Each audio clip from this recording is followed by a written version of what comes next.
Hey everybody, Awesome at Bluff City Exteriors. Today we're going to talk about the pre-construction walkthrough.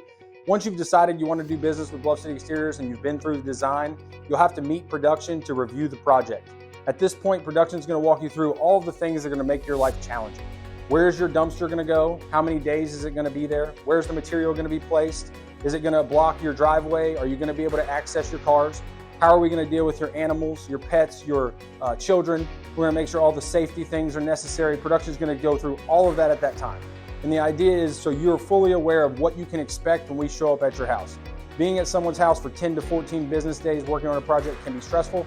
The idea is to come up with as many clear-cut answers and solutions that will allow that experience to be seamless for you.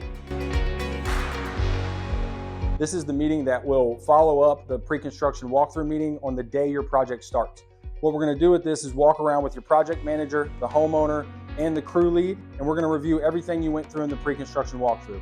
If you have any special needs as far as pets, animals, children, anything of that nature, we'll go through all that at that time. We'll also give you clear expectations on what will happen today and tomorrow, so you'll know what's coming as well.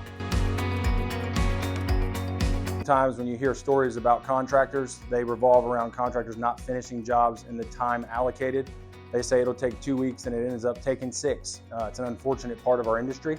So what we do to mitigate that is our 80% walkthrough. When the job is 80% complete, you'll walk around with your project manager. At that point, we're going to identify any potential concerns, drips of paint, siding that doesn't look right, windows that aren't opening properly. We're going to deal with all that at that time while the crew is present, and what that'll allow is a smooth and seamless finish of the project.